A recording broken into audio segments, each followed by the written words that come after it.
Hello students, स्वागत है आप सबका और एक नए वीडियो में। तो हम लोग पढ़ रहे थे स्टैंडर्ड 7 का chapter number 6 physical and chemical changes, और हम ऑलरेडी डिस्कस कर चुके थे फिजिकल चेंजेस क्या होता है, केमिकल चेंजेस क्या होता है। अभी बढ़ते हैं, हमें एक इंडिविजुअल टॉपिक दिया गया है, रस्टिंग ऑफ आयरन। तो यहाँ पे बोला गया let us get back to rusting. तो ये यहाँ पे ऐसे बोला गया है क्योंकि हम लोग ये जो रस्टिंग का जो टॉपिक जो था, हम जो पहले पढ़े थे इसको आधे में छोड़े थे, तो अभी जो है इस टॉपिक को हम पूरा का पूरा डिटेल्स में पढ़ने वाले हैं। तो यहाँ पे बोलता है कि this is one change that affect iron articles and slowly destroy. तो ये एक इस तरह का चेंजेस है बच्चों। यहाँ पे क्या होता है, जो आयरन या फिर आयरन के जो चीजें होते हैं, जैसे कि हो गया आपका क्या ब्रिजेस हो गए, शिप्स हो गया, कार ट्रक की जो बॉडीज हो गए, ये सारे के सारे जो थिंग्स बनते हैं ये किससे बनते हैं बच्चों? आयरन से ही बनते हैं। बट रस्टिंग ये एक ऐसा फेनोमेनन है जहां पे वो आयरन को ही डैमेज पहुंचता है। ओके, तो इसीलिए यहां पे बोला गया this is one change that affect the iron articles and slowly destroy them. ये इतना खतरनाक होता है कि ये जो है आयरन के पार्टिकल्स को जो पूरा का पूरा खत्म कर सकता है या फिर इसको डिस्ट्रॉय कर सकता है। Since iron is used in making bridge, iron हम लोग को पता है कि आयरन जो होता है वो ब्रिज में यूज होता है, शिप में यूज होता है, कार ट्रक से बॉडी में, और बहुत सारे ऐसे चीजें हैं जहां पे हम आए दिन आयरन का यूज देखते हैं। और ये जो होता है ये रस्टिंग के वजह से क्या होता है बच्चों, रोस्टिंग की वजह से आयरन तो लॉस होता ही है, लेकिन यहाँ पे जो है हमारा ह्यूज मॉनिटरी लॉस भी होता है। जैसे ही मान के चलो एक ब्रिज बना हुआ है, उसमें जंग लग गए हैं या फिर रस्ट लग गए हैं, उसको अगर प्रॉपरली ठीक टाइम में केयर लिया नहीं गया तो आज नहीं तो कल वो ब्रिज जो है वो टूट जाएगा। सेम चीज आपके कार ट्रक इनके साथ भी होता है।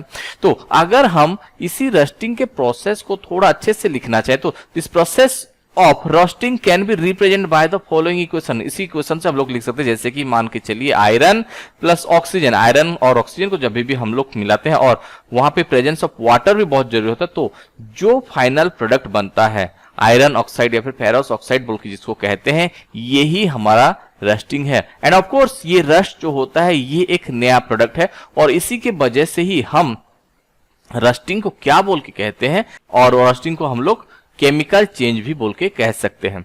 और हमेशा याद रखिए बच्चों, क्या होता है अगर कोई भी चीज अगर रस्टिंग हो रहा है, इसके पहले वाले एक्टिविटी में भी हम लोग पढ़े थे कि क्या होता है, वेट तवा को अगर हम रख देते तो उसके ऊपर जो है क्या लग जाता है, उसके ऊपर जंग या फिर रस्ट लग जाते हैं। तो वेट होना, या फिर हम बोल सकते हैं कि इसके लिए या फिर किसी भी रस्टिंग को करवाने के लिए हमें ऑक्सीजन और वाटर इन दोनों का रिक्वायरमेंट होता है।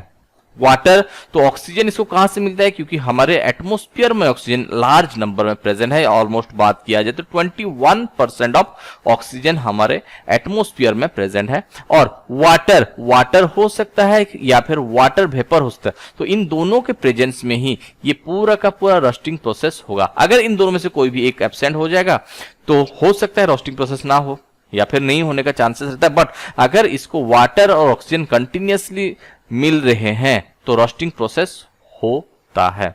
समझ में आया? यहां पे बोला गया in fact if the content of moisture in air is high. मान के चलिए कि क्या होता है बच्चों, अगर हमारा वाटर है और उसमें मॉइस्चर का मतलब क्या होता है, the amount of vapour present in air या फिर amount of water vapour present in, हमारे एयर में कितना वाटर वेपर प्रेजेंट होता है उसी चीज को ही हम क्या बोल के कहते हैं बच्चों, मॉइस्चर बोल के कहते हैं। और हमारे एयर में मॉइस्चर अगर ज्यादा है तो उसी कंडीशन में रस्ट होने का भी चांसेस बहुत ज्यादा होता है। समझ में आया? इसीलिए जो कोस्टल एरिया में रहते हैं, जो कोस्टल एरिया या फिर सी के आसपास जो लोग रहते हैं, वहां पे अगर कोई भी आयरन के आर्टिकल्स रखे गए होते हैं तो उनमें जो है बहुत इजीली वहां पे क्या रस्ट लग जाते हैं, या फिर आयरन के जो चीजें जो होते हैं वो जल्दी से जल्दी जो है ये खराब होने लगते हैं। तो यहाँ पे हमें पहले भी एक क्वेश्चन पूछा है, तो oh that is why my friend Rita is always complaining about iron article rusting so fast because she live in near the coast. वो समंदर के आसपास रहती है। तो अभी तो बात आता है कि हम लोग एक तरह से सीख गए कि रस्टिंग क्या होता है। एक लेयर फॉर्मेशन होता है जिसको हम लोग रस्ट बोल के कहते हैं, और ये किसके प्रेजेंस में होता है, ये ऑक्सीजन और वाटर के प्रेजेंस में होता है। ये तब बढ़ जाता है जब एयर में मॉइस्चर या फिर वाटर वेपर का अमाउंट ज्यादा से ज्यादा होता है, जो कि सी एरिया में या फिर समुद्र के आसपास हमें देखने के लिए। तो अभी बात आता है कि हम लोग इसको प्रिवेंट कैसे करें। क्या ऐसे ही हम लोग अपने आयरन के आर्टिकल्स को लॉस होता हुआ देखें? तो नहीं। तो हम लोग क्या करते हैं प्रिवेंशन के लिए, जैसे कि हम लोग दो फैक्टर ऐसे पढ़े। मान के चलिए कि ये हमारे पास एक आयरन का गेट है या फिर आयरन के कोई भी एक आर्टिकल्स है हमारे पास। इसके कांटेक्ट में क्या आ रहे हैं बच्चों? इसके कांटेक्ट में ऑक्सीजन आ रहा है, वाटर आ रहे हैं। तो इसके वजह से क्या हो रहा है, ये जो वो rust.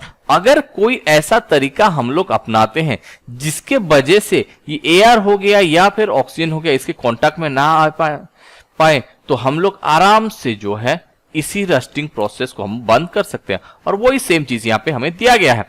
To prevent the iron article from coming in the contact of with oxygen और वाटर और बोथ, अगर कुछ ऐसा तरीका हम लोग अपनाते हैं कि जिसके वजह से क्या होता है हमारे जो आयरन आर्टिकल जो होते हैं वो ऑक्सीजन के कांटेक्ट में ना आए या फिर वाटर या फिर दोनों के कांटेक्ट में ना आए, तो इसके लिए हमें क्या करना पड़ा? One simple way to apply the coat of paint और ग्रीस। तो ज्यादातर आप लोग अपने घर में भी यूज करते हैं बच्चों। क्या होता है जब भी हम किसी मोटर स्टार्ट नहीं होता है या फिर साइकिल चलाते हैं उसमें अगर तरह तरह के आवाज होते हैं या फिर अगर हम पेडल मारने में भी अगर हमें मुश्किल होता है या फिर ताला चाबी खोलते वक्त अगर आवाज करते हैं, तो इसका मतलब क्या है, ये सारे के सारे जो चीजें हैं इनमें क्या रस्ट या फिर जंक लग गया है। तो इसके लिए हम यहाँ पे क्या यूज करते हैं, आइदर पेंट का इस्तेमाल करते हैं या फिर हम लोग ग्रीस का इस्तेमाल करेंगे, ताकि ये यहाँ पे क्या होता है, लेट मान के चलिए कि हमारे पास ये एक बड़ा सा लोहे का कोई भी एक चीज है, मान के चलिए ये हमारे पास एक बड़ा सा लोहे का कोई भी चीज है,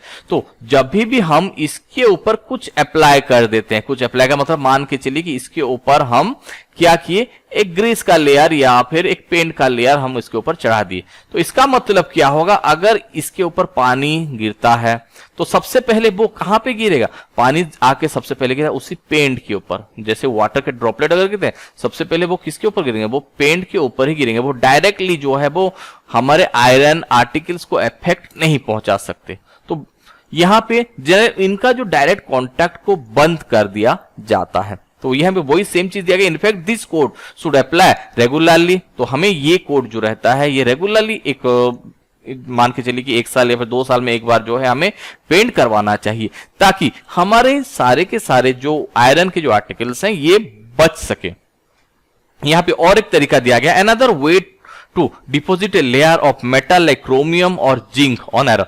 तो ये तो पेंटिंग हो गया या फिर ग्रीस अप्लाई करके हम एक प्रोसेस हो गया। नेक्स्ट प्रोसेस क्या होता है, तो हम लोग क्या करते हैं, आपका क्रोमियम या फिर जिंक का जो है एक लेयर मेटल के ऊपर डाल देते हैं, हो गया, या फिर मेटल के ऊपर हम लगाते हैं। एंड दिस इस पर्टिकुलर प्रोसेस को क्या कहा जाता है बच्चों, गैल्वानाइजेशन बोल के कहा जाता है। तो ये एक इंपॉर्टेंट क्वेश्चन बन के आता है। The process of depositing a layer of zinc on iron is called galvanisation. और ये कहां कहां पे यूज किया जाता है बच्चों, the iron pipes we use in our home. जो हमारे घर में जो आयरन के जो पाइप जो जाते हैं पानी कैरी करने के लिए, वो सारे के सारे क्या होते हैं, गैल्वानाइज्ड होते हैं, रस्टिंग से प्रिवेंट करने के लिए या फिर रस्टिंग से बचाने के लिए। समझ में आया? तो आगे बढ़ते हैं। You know that ships are made up of iron. हम सबको पता है कि ये जो शिप जो जहाज होते हैं ये आयरन से बने हुए रहते हैं।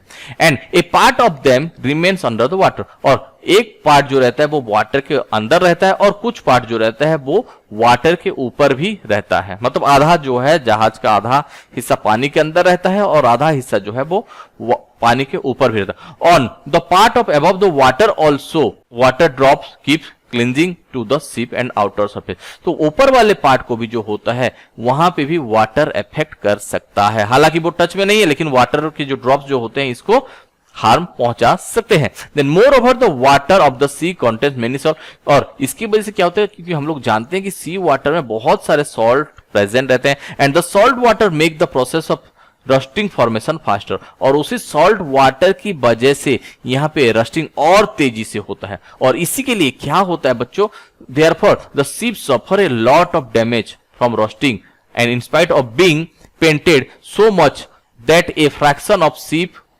Iron has to replaced every year. और इसी के वजह से, क्योंकि ये सारे के सारे जो है वो रस्ट लगते हैं, बहुत तेजी से रस्ट लगते हैं, इसलिए क्या किया हर साल जो है यहाँ पे कुछ कुछ पार्ट्स जो है उनको रिप्लेस किया जाता है। और आप अंदाजा लगा सकते हो कि इससे कितना नुकसान होता होगा। समझ में आया। हालांकि आजकल जो है यहाँ पे दिया गया stainless steels is made by mixing iron and carbon and metals like chromium, nickel and manganese, it does not rust. तो आजकल जो है वो स्टेनलेस स्टील का इस्तेमाल किया जाता है ताकि रस्टिंग से, ये मॉनिटरी लॉस से हम बच सके। तो ये था बच्चों एक पूरा का पूरा एक idea, line by line explanation of the rusting of iron. तो इसके बाद का जो पार्ट रहेगा क्रिस्टलाइजेशन, वो बहुत ही छोटा सा टॉपिक है और बहुत जल्दी भी खत्म हो जाएगा और हमारे इस चैप्टर का लास्ट पार्ट है। तो अगर आपको ये वीडियो अच्छा लगा तो वीडियो को लाइक कीजिए, अपने दोस्तों के साथ शेयर कीजिए और इस तरह का वीडियो आगे देखने के लिए हमारे चैनल को सब्सक्राइब कीजिए। मिलते हैं नेक्स्ट वीडियो पे, तब तक के लिए बाय बाय।